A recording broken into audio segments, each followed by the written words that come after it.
There's been another major blow to San Francisco's Union Square. After 20 years, Bloomingdale's announced that it's going to close its store at the San Francisco Center in late spring.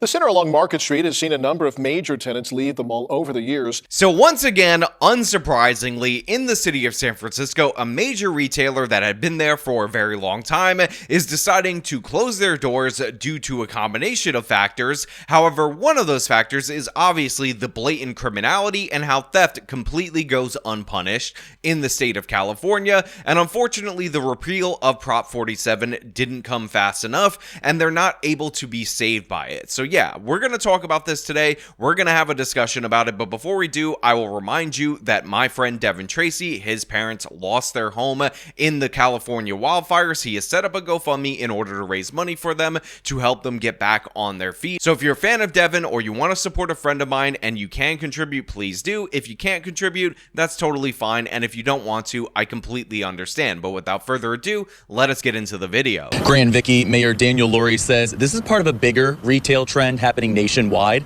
It's certainly been true at San Francisco's Center Mall, where we've seen closures with stores like Anthropologie, Nordstrom, and now Bloomingdale's. Customers were still coming and going from the store Monday when Bloomingdale's confirmed the closure to Cron 4. The store has been in the city for nearly 2 decades, and a representative sent a statement leaving the door open for future opportunities. So look, I want to be 100% real about what is going on with Bloomingdale's and a bunch of other clothing stores across the country, because make no mistake about it, all of this crime and all of this impact that we're seeing in San Francisco is happening in the broader context of a bunch of these major retail giants shuttering locations due to a whole host of factors, including factors that have nothing to do with criminality. In fact, a lot of people are shifting how they're buying clothes to buying them on the internet. A lot of people are buying more cheap clothes, like from Shein. Boarded up windows and vacant storefronts in San Francisco's largest shopping district give Jessica Lobato an eerie feeling. It's like a ghost town.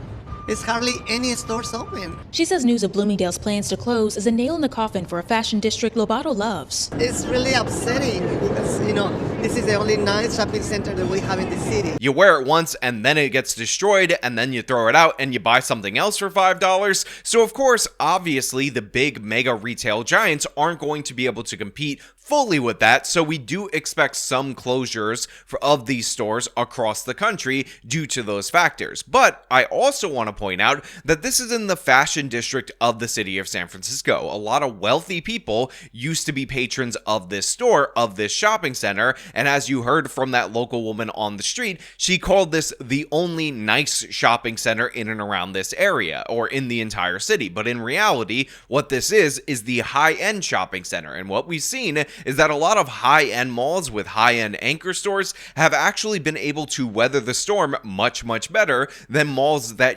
are anchored by a JCPenney and a Macy's, for instance. Now, of course, this particular mall, we talked about it a number of times, has lost a great number of tenants. They mentioned Nordstrom Rack, they mentioned Michael Kors, but in addition to that, they also lost the Cinemark. Bloomingdale's is the latest major retailer to announce plans to vacate the struggling San Francisco center. It follows departures from Nordstrom Rack, Michael Kors, and Cinemark. Now, the reason I mentioned the movie theater in particular is because apparently that is the only movie theater that was left in downtown San Francisco, and it's hard for me to believe that nobody in the city of San Francisco wants to see any movies. I mean, somebody has to be watching all of these weirdo transgender musicals that are going to win all the awards this year, and obviously those people are going to hold strong in downtown San Francisco. But this is what I'm trying to explain to you, is that yes, while there is struggling in the movie theater industry, while there is struggling in retail, the fact of the matter is typically malls like this have been isolated from those struggles.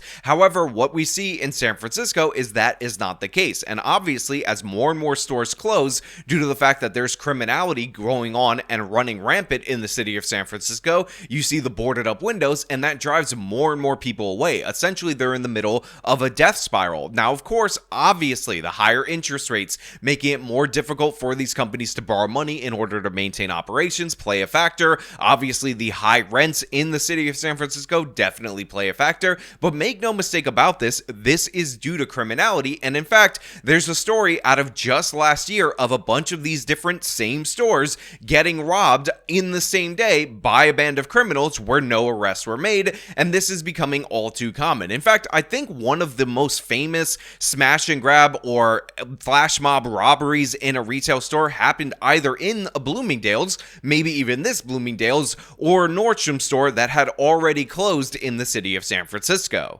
Tutankhamun Ikemba, a regular Bloomingdale's customer, sees the vacancy as further evidence of the city's decline. This is all Bloomingdale that I have on. All this wonderful stuff in Saks Fifth Avenue.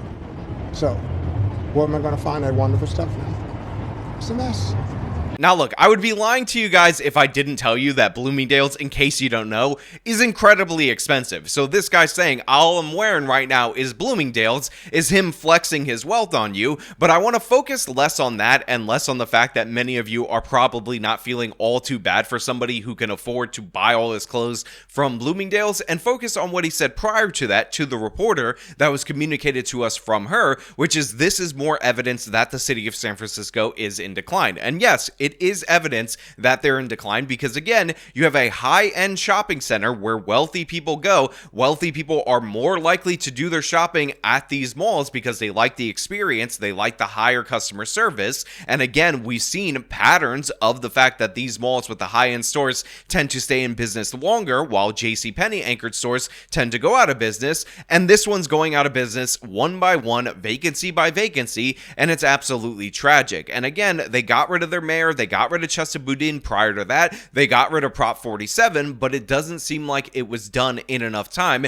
in order to save these locations, because once you have so many different vacancies and even a high-end mall starts to look abandoned, that is going to push more and more people away. In addition to that, we also discovered from Walgreens, by the way, I've actually covered this even before Walgreens pointed this out, that the different various security measures in order to try to protect merchandise ultimately end up driving customers away from these locations. So essentially the stores are in a damned if you do, damned if you don't kind of situation, because if they don't protect their merchandise, they will be looted out of business. If they try to protect their merchandise, people will feel uncomfortable in the stores. They won't get the same experience. So then they'll go out of business in that way. And the only solution has been, which I've told you time and time again, is for, law enforcement to actually step up and prosecute them. But California and the city of San Francisco for a very long time have made that virtually impossible. And the repeal of Prop 47, which happened in November, isn't going to solve that fast enough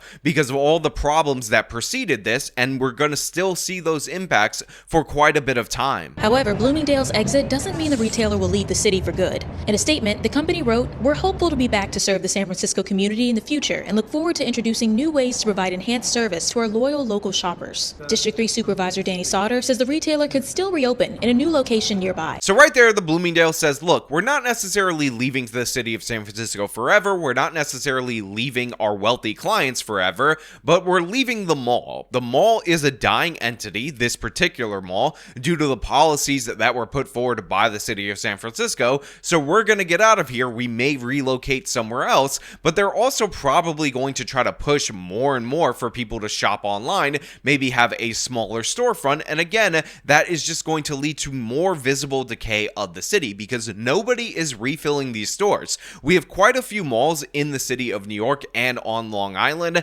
that I will stop by in from time to time. And you know what? One of the things that I'll notice in the better neighborhoods is that when a store goes out of business or closes down, there's somebody else trying to get that coveted real estate because of the foot traffic, because those malls are functioning, because they're in areas where theft isn't allowed to go completely out of control. But guess what? In the city of San Francisco, in the wealthiest area with a wealthy clientele that has random people on the street saying, I bought everything that I'm wearing from this Bloomingdale's, the stores are vacant. They don't get replaced with anything. The mall is dying. The movie theater goes out of business. And guess what? Even though there's no movie theater in downtown San Francisco, nobody steps up to replace that. That is absolutely wild. It's absolute madness. And again, it is an indication of the fact that the criminals are driving people away. Now, people will also say, Sean, they're allowed to do remote work in all these different Silicon Valley companies. Therefore, there isn't the foot traffic because of that.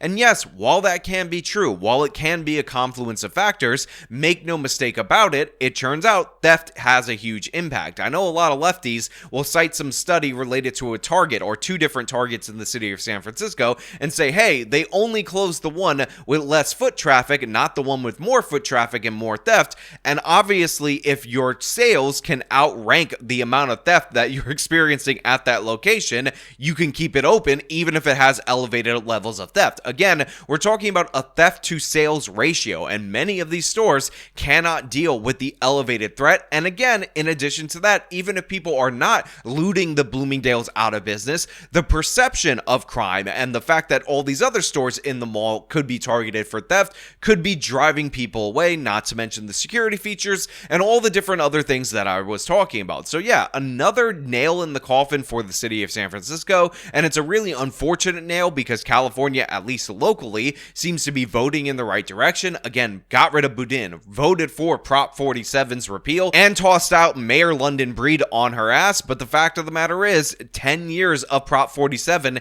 has an impact. Decades of Democratic rule and red tape also has an impact. And of course, the state of California completely mismanaging everything, taxing the hell out of people, is obviously going to have an impact. But you know what? Those are just my thoughts. I want to know what you guys think about this down in the comments below. As usual, if you like this video, show them by leaving a like, subscribe for more content, follow me on my social media, support me via the support links in the description of this video. This has been me talking about the absolute disaster that is San Francisco. Till next time.